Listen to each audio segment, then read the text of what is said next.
When it comes to perseverance and persistence, there are few types of people who embody these qualities more than an independent filmmaker making their first film.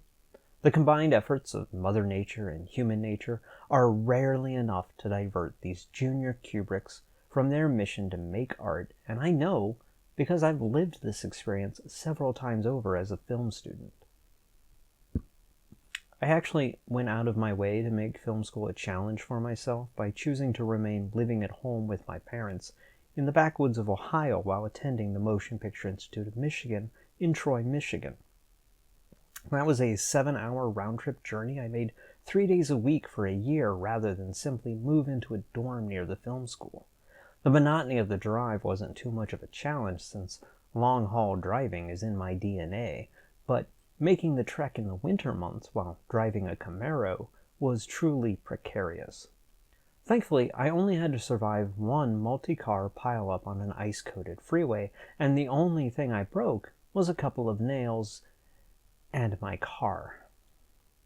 Naturally, when it came time to create our final projects and direct our own short films to complete the schooling, I made all of my film crew classmates drive themselves down to my parents' farm to work on my film, which we filmed entirely in the family barn. Pro tip for aspiring filmmakers, an empty barn makes for a great makeshift studio space to build a set and film in. I, however, chose a fully operational, non-empty barn, much to the chagrin of my uncle who had to temporarily store some of his equipment elsewhere as I constructed a stage inside his barn. The cows who called the barn home likely enjoyed the attention and free show, though. Additional pro tip, when filming in a barn, always check the weather for your filming dates. Of course, I did not, and after getting our first 3 shots, the heavens opened up and dumped rain, hail, and a funnel cloud on the metal roof of the barn, not only making sound recording impossible, but creating a truly deafening cacophony that drove most of my crew into the nearby garage. Which was ultimately for the better, since the downpour was significant enough to mix with the cow pen slop and create a shit river that ran through the barn, over the light stands and cables, and into the nearby creek. All of that made day 2 seem super easy, though. But that's not the worst shoot we endured. Not by a long shot. One of the last projects we did was in Dryden, Michigan, not long after my own shoot. Since I wasn't familiar with the area, I drove up the night before the shoot and stayed at the director's home. We left early the next morning in separate vehicles so that I could just head home directly afterwards. This was back in 2005, so it was the olden days of using printed out MapQuest directions to get anywhere, and I was primarily following the director's vehicle.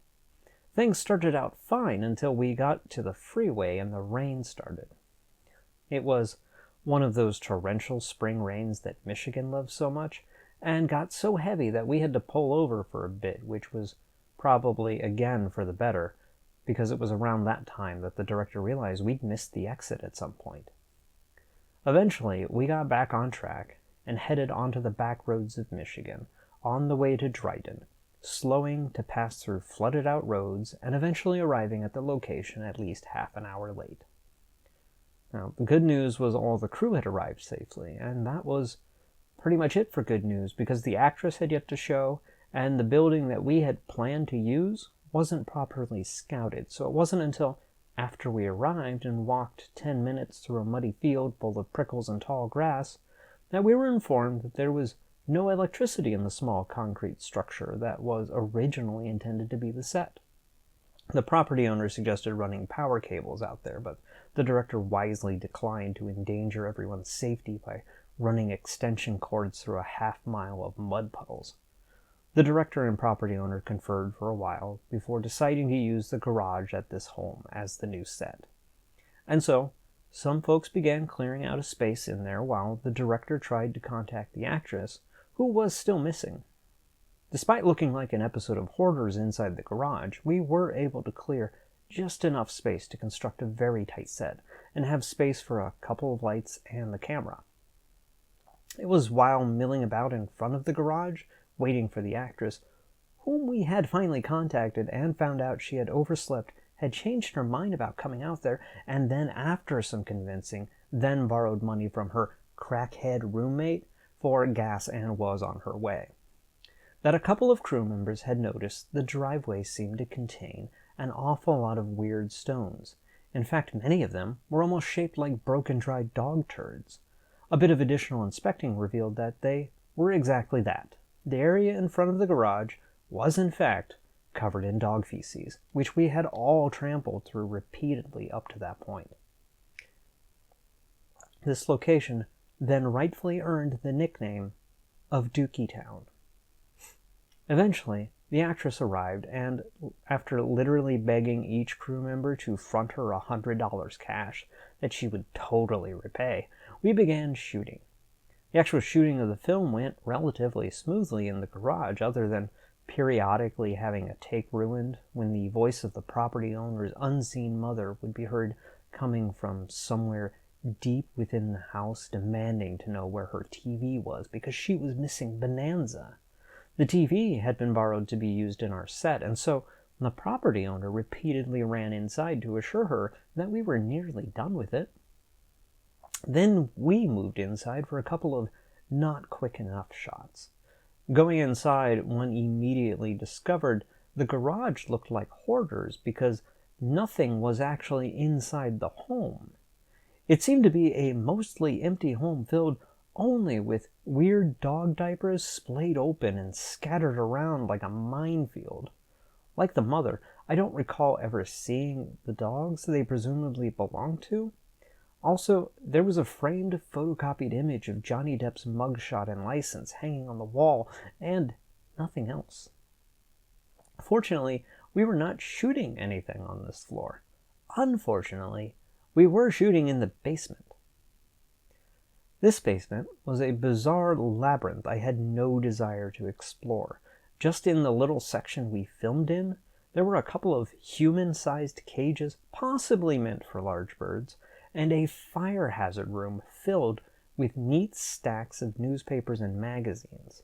Along the walls in this room were shelves filled with unopened 12 and 24 packs of different types of pop, and boxes of boxed wine.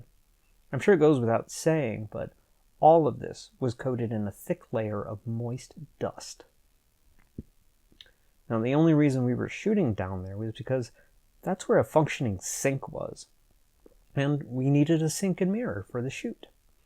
Despite the film being about a woman on the run and hiding in grimy places, the actual location was too grimy even for this film, so my job down there was to use a piece of wood paneling that we had found and hold it behind the actress so that it would appear to be the wall behind her in the mirror.